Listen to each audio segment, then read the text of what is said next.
오늘 우리에게 주시는 하나님의 말씀은 에베소서 6장 4절 말씀과 골로새서 3장 21절 말씀입니다.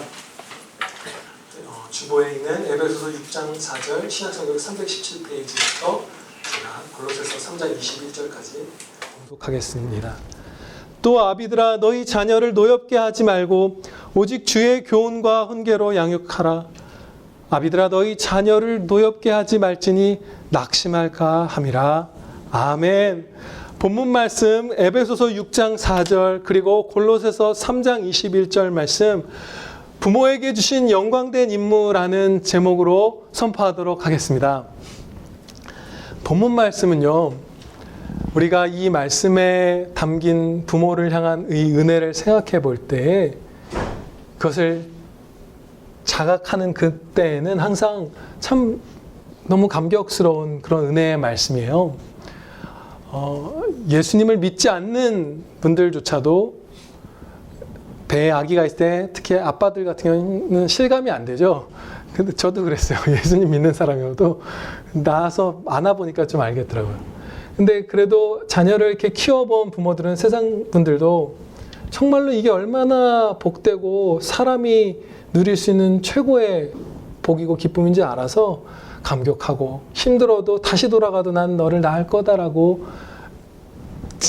제정신이 박힌 부모라면 다 그렇게 얘기하잖아요. 그렇게 너가 나한테 행복이었다. 그런데 성도의 자녀는 하나님께서 물론 다른 세상 사람들도 마찬가지예요. 먼저 공통적으로 하나님의 형상대로 지은 한 영혼이고 한 육신, 한 인간 인격이고 또 성도의 자녀는 예수님께서 십자가 보혈로 값주고 사신 예수님의 신부, 자녀, 몸이잖아요. 그런 우리 아이들을 우리가 키우도록 허락해 주셨다는 것이 정말 크고 감격스러운 임무, 영광된 임무를 부모들에게 맡겨주신 것이에요. 그래서 우리가 이것을 볼 때 막 이렇게 감격하고 뛰게 되죠, 가슴이. 그런데 먼저 이 본문 말씀을 보면 특이하게도 아버지들에게만 주시는 말씀처럼 얘기를 해요. 또 아비들아 이렇게 말씀을 주시죠. 그러나 사실은 이 말씀은 어머니들에게도 주시는 명령이기도 합니다. 성경 말씀 전체에서 어머니들에게도 자녀 교육을 많이 맡기시고 격려하시기 때문이에요. 잠언의 맨 마지막 장 같은 경우 르무엘 왕이 어머니에게 교육받은 내용을 이렇게 기록한 부분이거든요. 우리가 아는 현숙한 여인과 뭐 이런 내용들, 아들에게 하는 충고들. 그러니까 아들이 왕이라 할지라도 어머니가 그 교육의 상당 부분을 감당하는 것이에요. 그래서 어머니에게도 당연히 주신 말씀이라고 우리가 알 수 있죠.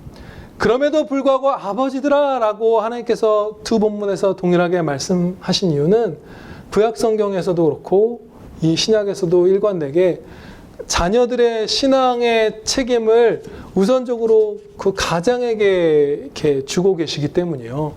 영광된 임무이고 또 아주 두렵고 떨림으로 짊어져야 할 책임이죠. 근데 주님께 맡기는 책임이죠.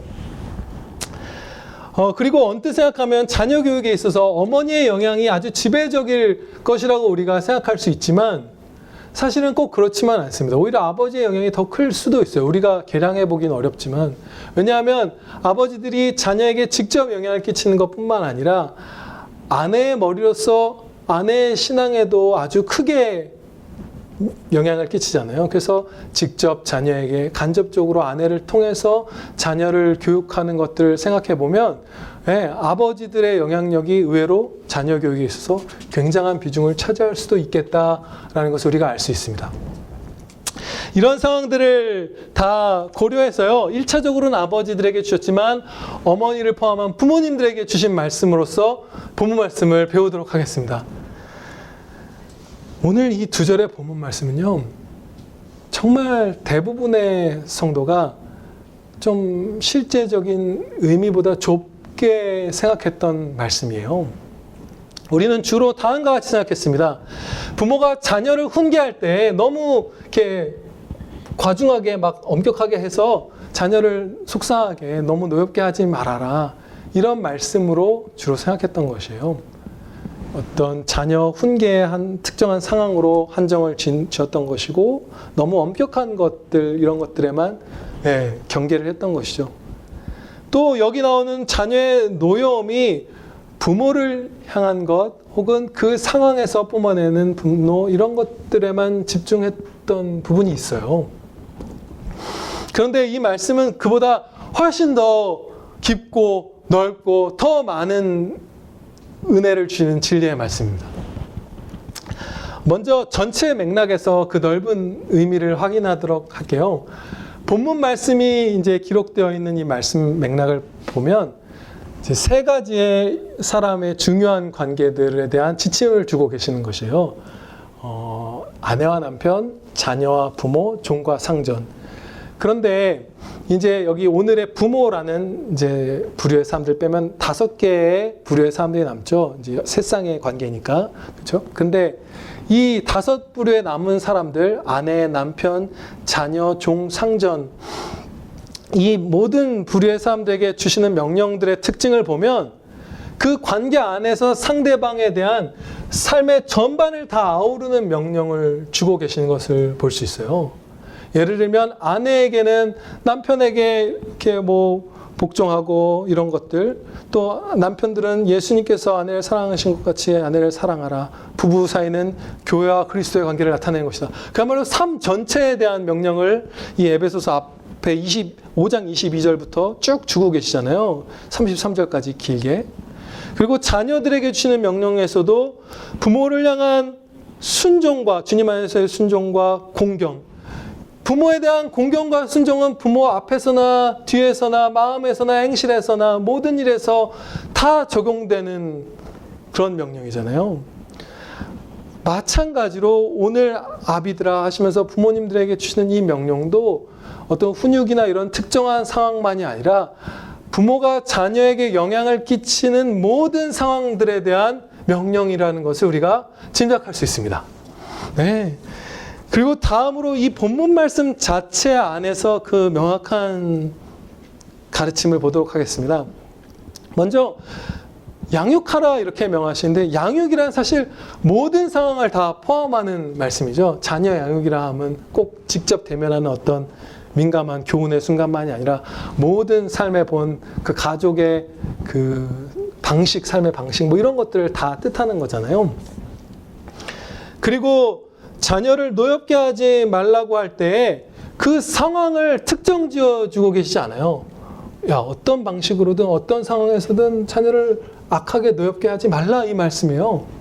물론 선하게 자녀를 양육했는데 자녀들이 그때도 노여할 때 있죠. 그건 자녀가 잘못한 것이고요. 여기서는 어떤 부모의 과실로 자녀를 노엽게 하지 말라. 어느 방식으로든지 간에 그것을 명하고 계시는 것이고. 또 자녀들의 이 분노도 부모를 향한 것만이 아니에요. 그 상황에 대한 것만도 아니고 세상을 향한 분노를 품게 하는 것일 수도 있고 다른 사람을 향한 분노를 부모가 이렇게 품는 것을 이렇게 좀 부추기게 될 수도 있고 또 자신의 삶에 대한 화 같은 게 나도록 할 수도 있고 또 나아가서는 하나님을 향해서 분노하는 것을 부모가 이렇게 초래하는 경우도 많아요. 이처럼 본문 말씀은 아주 넓은 자녀와 부모와의 관계에서 부모가 할 모든 바에 대한 지침입니다. 본문 말씀에서 부모에게 2가지 점검 기준을 주십니다. 첫째는 자녀를 노엽게 하지 말라. 둘째는 자녀를 낙심하게 하지 말라. 개역 개정판 우리 성경에서는 2 구절 모두 노엽게 하지 말라라고 번역이 동일합니다. 근데 헬라어로 보면 이 에베소서 말씀과 골로새서에서 다른 헬라어를 쓰고 있어요. 에베소서에 사용된 단어는 노엽게 한다, 그냥 이 의미만을 갖고 있는 것이고요. 골로새서 말씀에 사용된 단어는 노엽게 한다라는 의미 이외에 자극하다, 자극이 좋은 쪽이든 나쁜 쪽이든 다 쓰여요. 성경의 그 용례를 보면. 그리고 이렇게 짜증나게 하다, 이렇게 신경을 긁는 그런 의미로도 쓰이는 단어예요. 만약에 2 본문에 사용된 단어가 둘 다 화나게 하지 말라는 동일한 의미로 쓰였으면 중대한 기준은 하나라고 볼 수 있어요. 자녀를 노엽게 하지 말라, 화나게 하지 말라. 그러니까 그 경우에는 낙심하게 되는 것은 노엽게 한 결과이고 노엽게 하지 말아야 될 이유인 것이죠. 동등한 이제 점검 기준은 아닌 거예요. 그렇지만 만약에 자녀를 어떤 식으로든 자극해서 어떤 식으로든 그 자녀의 신경을 막 이렇게 상처를 내서 자녀가 낙심하게 하지 말라라는 말씀으로 골로새서를 본다면 낙심하게 하지 말라와 노엽게 하지 말라가 동등한 이제 점검 기준이 될 것이에요.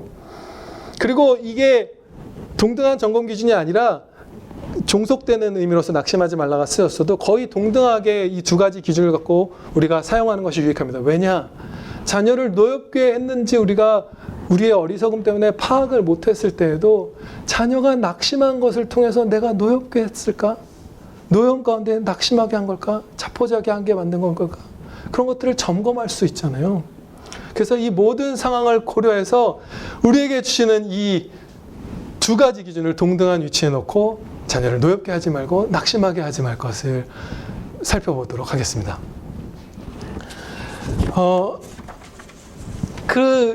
그런데요, 이 두 가지 기준을 부모된 우리들은 정말로 엄중하게 자신에게 적용해야 될 이유가 있습니다. 우리 본문 말씀에서 배울 수 있는데요. 골로새서 3장을 한번 펴보실까요? 신약성경 327페이지입니다. 신약성경 327페이지 골로새서 3장 18절 말씀부터 볼게요. 이 골로새서 3장 18절부터 이 세 쌍의 관계에 속한 6부류의 사람들에게 지침을 한 절씩 이렇게 간략하게 주시는데요. 다른 부류, 나머지 5부류에 속하는 사람들에게는 긍정적인 명령을 주세요. 아내들아 남편에게 복종하라. 이는 주 안에서 마땅하니라. 얼마나 아름다워요. 머리인 남편에게 하나님 뜻에 합한 것들을 다 아내가 따르는 질서 있는 관계. 남편들아 아내를 사랑하라. 괴롭게 하지 말라. 괴롭게 하지 말라는 건 물론 이제 부정을 하지 말라는 거지만 그런 거고. 또 자녀들아 부모에게 모든 일에 있어서 순종하라. 이는 주 안에서 기쁘게 하는 것이라. 22절 종들아 모든 일에 육신의 상전들에게 순종하되 사람을 기쁘게 하는 자와 같이 하지 말고 하나님을 섬기듯이 하라. 다 긍정적인 것을 명령하고 있는데 21절 부모님들에게 주시는 명령에만 금령을 주세요. 너희 자녀를 노엽게 하지 말지니 낙심할까 함이라. 자녀들을 노엽게 하고 낙심하게 하는 것이 너무나 이 자녀 양육을 복되게 하는 것을 거스르는 것이기 때문에 해로운 것이기 때문에 이 부모들에게는 이 기준 두 가지 기준만을 하나님께서 크게 팍 도장 찍어 새겨주시는 것이에요. 그럼 부모가 어떻게 행할 때 자녀가 노엽게 되거나 낙심하게 될까요? 혹은 노여움 가운데 낙심하게 될까요? 성경 말씀에서 아주 중요한 상황들을 이렇게 제가 몇 가지 뽑아와 봤습니다. 우리 각자가 이제 점검하면서 들어볼게요. 부모가 여러 가지를 향하여 자주 분노할 때 그 분노가 옮겨가는 경우가 많죠. 진리가 아닌 단지 부모의 성향이나 판단을 자녀에게 강요할 때, 부모가 자녀를 기뻐하지 않을 때, 칭찬과 격려가 부족할 때, 부모가 세상에 집착하거나 무언가에 중독되었을 때, 또 훈계하는 상황에서 과도하게 분내고 악담을 하거나 아니면 사랑의 매가 아닌 폭력을 사용했을 때, 또 부모가 예수님의 품에 있는 성도인 자녀의 미래를 비관적으로 생각할 때, 자녀가 죄를 범할 때 그 길로 가다 큰일 난다라는 이 부정적 전망을 하는 것은 선한 것이지만 성도인 자녀의 종국에 대해서 비관적으로 보는 것은 참으로 자녀를 낙심하게 하는 것이죠. 잘 될 거거든요. 우리는 다 천국가고 다 성화되고 다 은혜 가운데 살잖아요. 그리고 부부가 불화할 때, 또 부모님이 나를 향해서든 어딘가에서든 거짓되거나 위선될 때, 또 하나님의 말씀과 다른 것을 명할 때, 예를 들어 아주 흔한 경우로 이런 게 있죠. 자녀들이 하나님의 말씀에 합한 길, 사람, 어떤 행동 이런 것들을 선택하고자 하고 있는데 부모가 오히려 막 세상적인 것들, 더 그럴싸한 것들을 부추길 때가 있잖아요. 또 과중한 책임을 지게 할 때 마치 아들, 딸들이 부모가 아닌데 막 이렇게 책임을 너무 과하게 지게 할 때, 부모가 영적으로 너무 이렇게 기복이 심한 경우, 또 부모가 소망 없는 사람처럼 살 때, 소망 없는 처럼 사는 것의 구체적인 모습은 이런 것들일 거예요. 낙심하고 성화되어 가기를 포기하고 두려움에 사로잡히고, 이런 부모님들을 접할 때 그건 완전히 낙심하는 것과 같은 방향으로 부모가 가는 거잖아요. 그러면 자녀들에게는 삶에 대한 당혹스러움, 혼란, 염려, 그리고 나아가서는 그 분노, 낙심까지가 생기게 되기 쉽죠. 여기서 잠깐 자녀들에게 주시는 하나님의 말씀을 우리가 살펴볼 필요가 있다고 생각합니다. 모든 자녀들은 부모님이 나에게 노엽게 하거나 낙심하게 하는 그런 것들을 많이 행할지라도 부모님을 공경하고 순종해야 해요. 조건에 상관없이, 어떤 부모냐에 상관없이 부모는 무조건 공경해야 되고, 항상 부모의 말씀은 하나님의 말씀을 거스르는 것만이 아니라면 다 순종해야 하는 것이에요. 이것이 너무나 중요하고 복되기 때문에 하나님께서는 특이하게도 이 세 쌍의 관계, 이 맥락 안에 등장하는 세 쌍의 관계에서 모두 질서상으로 순종해야 하는 위치에 있는 사람들을 먼저 언급하시면서 순종의 명령을 주셨어요. 남편보다 아내를 먼저, 어머 아버지보다 자녀를 먼저, 상전보다 종을 먼저 여기서 지침을 주시면서 순종하라, 복종하라, 순종하라 명하시는 거예요. 내 마음에, 내 판단에 순종할 만한가 아닌가, 공경할 만한가 아닌가를 판단해서 하는 것이 아니라 무조건적으로 해라. 그리고 하나님의 말씀에 벗어나는 것만 이제 따르지 않으면 된다. 그것을 주시는 것이에요. 그러면서 이게 너무나 복된 것이기 때문에 눈에 보이는 부모를 공경하는 사람은 하나님 공경에 굉장히 가까워져 있는 거잖아요. 막 정말 많은 은혜를 하나님께서 기뻐하시는 이 순종에 약속을 주셨어요. 두 가지인데요. 이로써 네가 잘되고 땅에서 장수하리라. 부모를 공경하고 부모님 말씀에 순종하는 자녀들에게 현세에서부터 잘되는 것과 이 땅에서 장수하는 것을 허락하여 주신다고 말씀하는 거예요. 장수하는 것보다 일찍 소천하는 것이 유익한 특별한 예외적인 경우들 빼고는 부모님 공경하고 순종하는 여러분들 다 장수하실 것이에요. 다 이 땅에서 형통할 것이고요. 마음에 평안이 있고 주님과 더 가까이 동행하는 은혜를 입게 될 것입니다. 좋아요. 아까도 오전에도 좋았는데 이 약속은 정말 행복한 약속이에요. 그래서 제가 뭐 말할 필요 없네요. 너무 좋아한 거예요. 그렇지만 이렇게 자녀들에게 먼저 순종을 명하시지만 이 부모와 자녀 관계를 온전하게 만들고 유지시키는 데에는 부모 쪽에서 먼저 순종한 것이 훨씬 효과가 좋습니다. 질서상 아래에 있는 사람이 위에 있는 사람과의 관계를 회복하는 것은 너무 어려워요. 이상한 선생님한테 제자들이 선생님 하면서 잘하고 그 선생님 막 격려한다고 관계가 회복되는 거야. 학창시절 생각해보면. 안 돼요. 한 번 이상한 선생님들은 대부분 끝까지 가요. 부모 자식 관계도 마찬가지예요. 부모가 자녀를 사랑하고 주님의 교양으로 양육하면 그 관계가 회복될 가능성이 자녀 쪽에서의 노력할 때보다 몇 배가 더 클 것입니다. 그리고 자녀분들에게 마지막으로 한 가지 꼭, 또 부모이면서 자녀인 분들에게는 자녀의 입장에서 있을 때 꼭 드려야 할 말씀은, 부모가 신앙의 본이 될 때나 때로 방해를 주실 때나 매 순간 선택의 자유와 책임은 자녀에게 있다는 것입니다.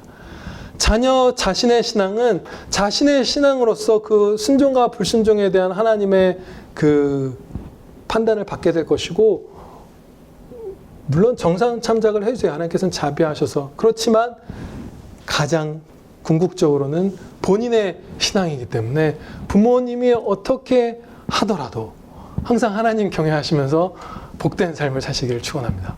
네.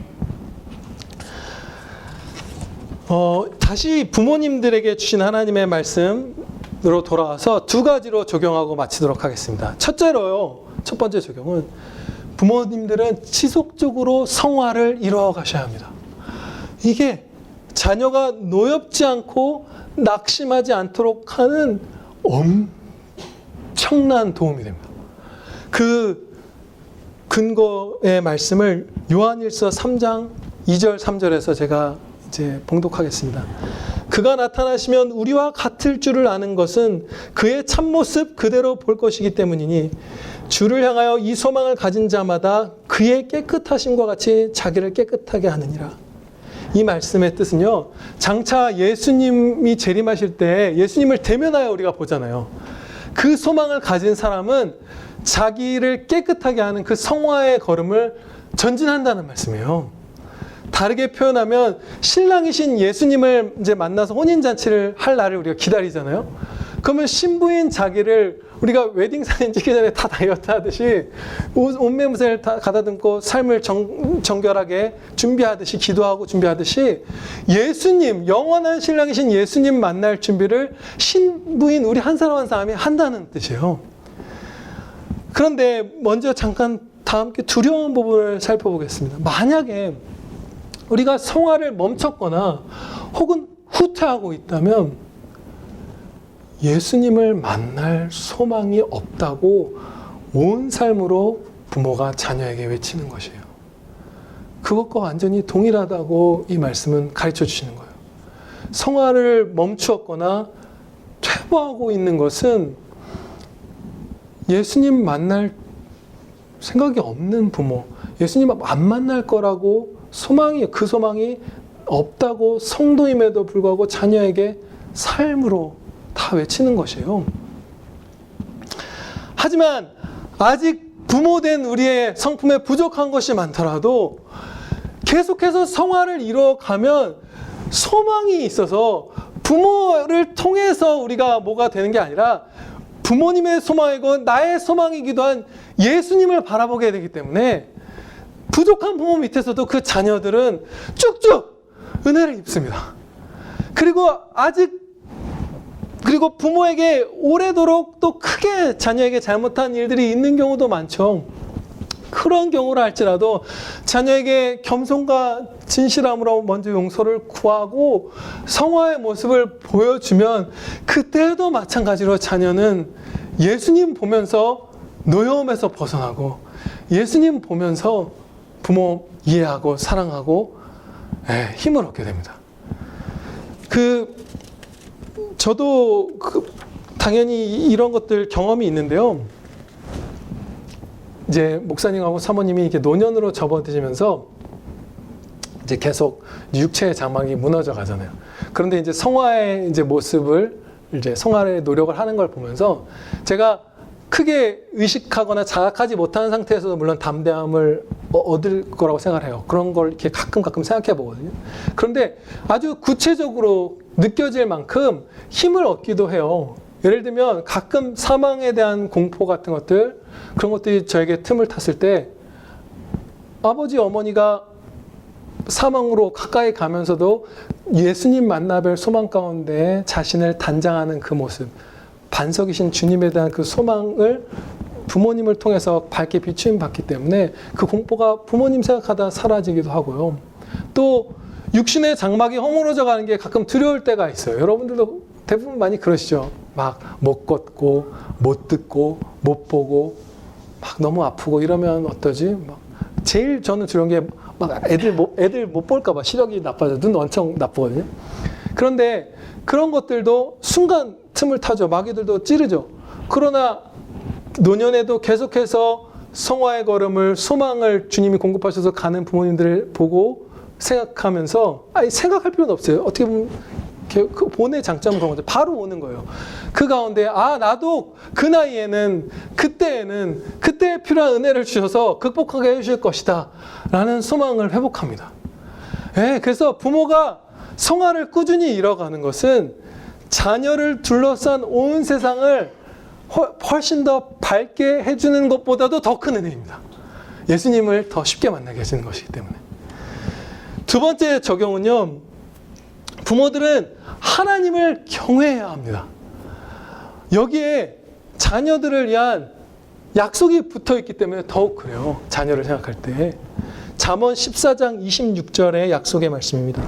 여호와를 경외하는 자에게는 견고한 의뢰가 있나니 그의 자녀들에게 피난처가 있으리라.